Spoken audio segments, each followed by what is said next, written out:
欢迎收听。今天我们要来深入研究的这份资料，主题有点特别哦，是关于利未记里头，就是古代以色列人献祭的时候要怎么挑牲畜的规定。我得承认，我第一眼看到这些条文，感觉就是又古老又繁琐，规定的有够细的，什么动物可以，什么不行，写得像一份那个兽医检查清单一样。但我们今天的任务就是要从这些规则里面找出它的人性温度。你听下去就会知道，这不只是一份献祭指南，它背后其实藏着对神圣、对生命，甚至是对人类心理健康的一种很深刻的思考。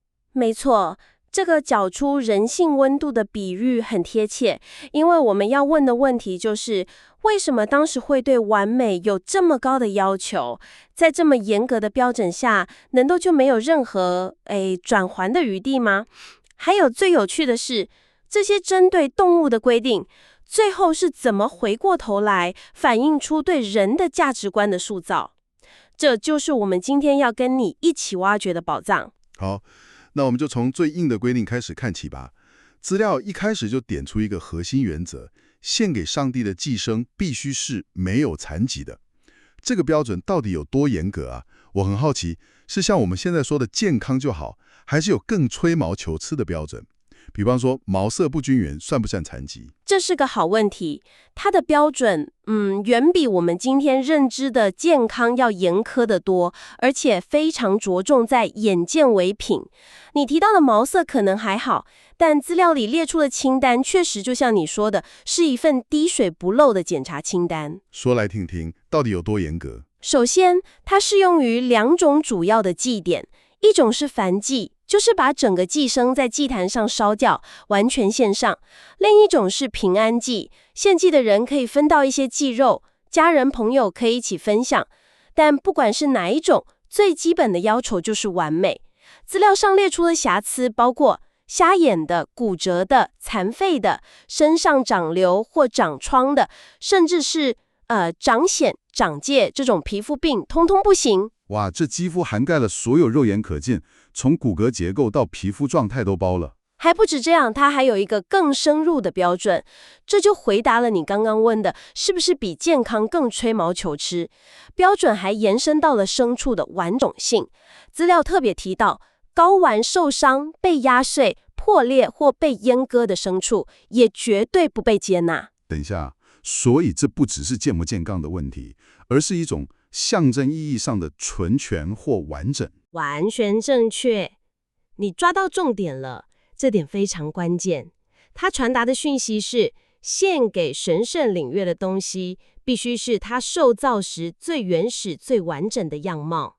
这是一种极致的尊崇，而且这里也悄悄埋下了一个我们后面会一直聊到的核心概念，就是这个民族的自我定位，圣洁，也就是有所分别。他们献上的东西必须跟日常的有瑕疵的次等的东西有着明确的区别。这个概念很有意思，有所分别。而且这个高标准不只针对以色列人哦，连住在他们中间的外国人也一体适用。所以这是一个社群共有的标准。是的，不管你是谁，只要你想在这个体系中献祭，就得遵守这个最高标准。这等于是设立了一个非常高的门槛。但这样不会太不通人情吗？我马上想到一个问题，如果有人真的很虔诚，可是他就是穷，他手边最好的动物就那么一只，天生可能腿有点小毛病，那他是不是就永远没机会表达心意了？这套系统有考虑到这种情况吗？你问到整个段落最精彩的转折点了。在这么严格的要求下，确实存在一个充满怜悯、非常人性化的例外。啊，是什么？这个例外只适用于一种特定的祭，叫做甘心祭。也就是说，这个奉献是完全出于自愿，没有任何外在压力或承诺，纯粹是发自内心想要表达感谢或敬爱。在这种情况下，如果牲畜的肢体有余或缺少，意思就是天生有点畸形，比如说一条腿稍微长一点或短一点。资料说，这居然是可以被接受的。这真的是一个大转折耶！所以关键在于献祭者的动机，如果是出于一颗甘心乐意的心，标准就变得有弹性了。正是如此，但这个弹性是有范围的哦。资料中特别强调，这种有瑕疵的寄生绝对不能用在另一种比较严肃的还愿祭上。这两者差在哪里？还愿祭是你曾经向上帝许下一个承诺，比如说，如果我的家人病好了，我就献上一头牛。这就像是在履行一份神圣的合约。在履行合约时，你就必须拿出最好的、最完美的祭物，不能打任何折扣。但甘心祭不同，它是一份意料之外的礼物。上帝看重的是送礼物的那份心意，而不是礼物本身是否完美无瑕。我懂了，这背后其实是对人性洞察的体现。我们的资料是怎么诠释这个例外的呢？资料的解读是，这反映了上帝对人的体恤。他考虑到了现实的困境，尤其是穷人的处境。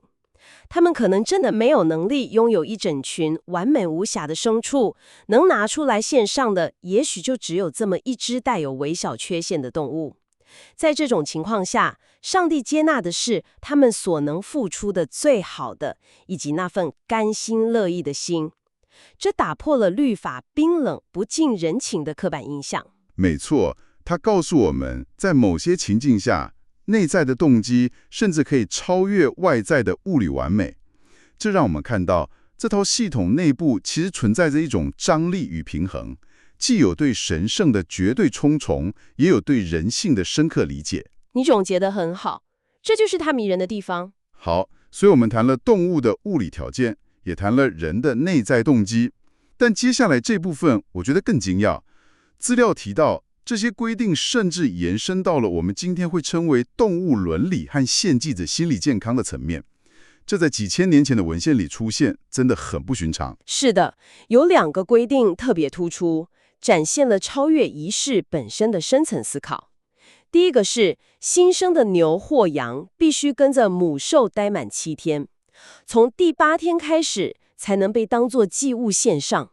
为什么是7天？这个数字有什么特别的意义吗？资料解释说，这首先避免了一出生就被宰杀的残酷。再来，7这个数字在当时的文化里象征着一个完整的周期，就像上帝6天创造，第7天安息一样。这等于是给予新生幼兽一个完整的、受保护的初始生命周期，让它有与母亲共度的基本时光。这是在教导人们要尊重生命的节奏，不能麻木不仁、急功近利。这是一种非常细腻的考量。那第2个规定呢？我觉得那个更具震撼力。第2个规定是禁止在同一天宰杀母兽和它的幼子，无论是母牛或母羊，都不可以和它的孩子在同一天被杀。哇，停一下，这条规定真的很触动人。即使他们的最终命运是祭坛，但这个过程却被要求要充满某种该怎么说温情吗？或者说至少要避免最残忍的那种做法。正是，这就是我们要深入探讨的。你可能会问，反正都要杀，为什么不能在同一天？资料的解读提出了2层意义。第一层比较浅的是要求人们即使对待要作为食物的动物，也要怀有怜悯之心，就是要避免那种赶尽杀绝、杀鸡取卵式的行为。这我可以理解，有点像是让生命得以永续的概念。但你说有2层意义，更深一层的意义，也是这份资料的洞见所在，是这条规定主要是为了保护献祭者本身。保护献祭者，这要怎么理解？我本来以为重点是动物，但你这么一说，难道这是一种心理健康的规定？没错，我们的资料指出，这是为了避免献祭者做出违背自己良知，会让自己产生罪恶感或道德伤害 （moral injury） 的行为。你可以想象一下，亲手在同一天结束一对母子的生命，即使对象是动物，这会对一个人的心理产生什么样的冲击？这个规定是在维护人自身的核心价值，防止人们在履行宗教义务的过程中，反而变得冷酷无情或心理受创。这太令人惊讶了。所以这不只是动物福利，更是人类的心理卫生保健。它在人的心中画下一条底线，告诉你，即使在执行神圣的任务时，有些事情你就是不能做，因为那会伤害你身为人的本质。你说到重点了。透过设立这些禁令，它也在塑造一种独特的民族品格，一个懂得怜悯、有所不为的群体。这也将他们的文化与周围其他可能更残酷、更原始的习俗区分开来。好的，我们一路看下来，从对完美的严格要求，到人性化的例外，再到充满怜悯的伦理禁令，这一切细节好像都在指向一个更大的画面。所以，这一切规定的背后，最终的为什么是什么？为什么要这么讲究？我们的资料指出，答案不断地在经文中一句话重复出现。这句话可以说是所有诫命的基石和最终启示，那就是我是耶和华。我是耶和华啊。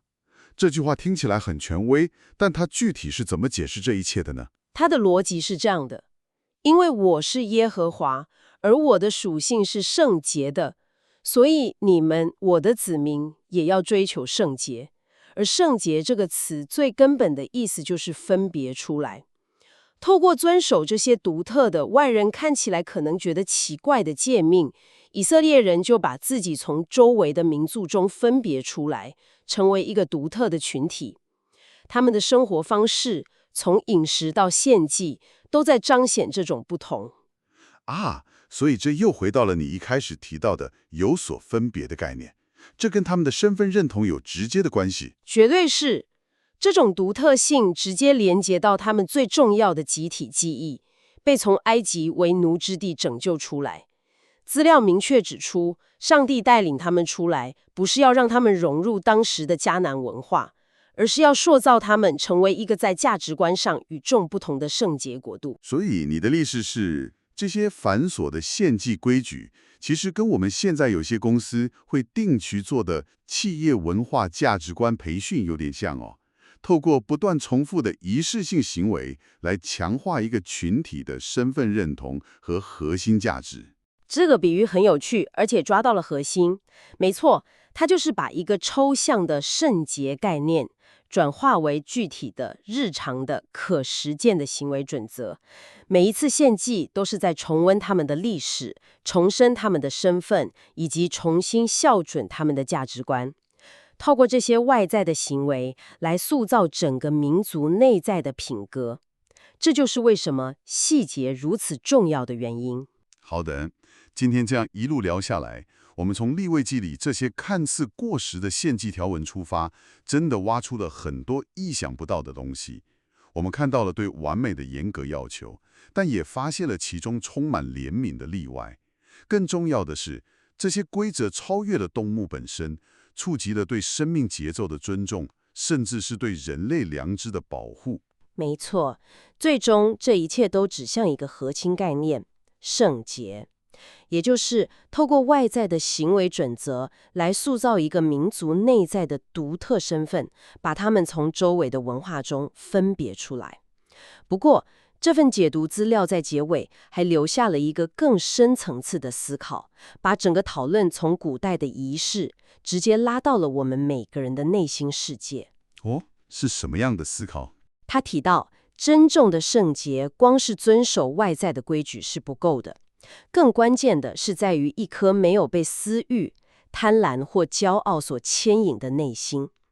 换句话说，外在的行为固然重要，但内在的动机干不干净才是核心。这就带来一个很棘手的问题了。是的，所以最后留给你思考的问题就是，在我们今天的个人生活或社会伦理中，外在的行为规范和内在动机的纯净，这两者之间的平衡点到底在哪里？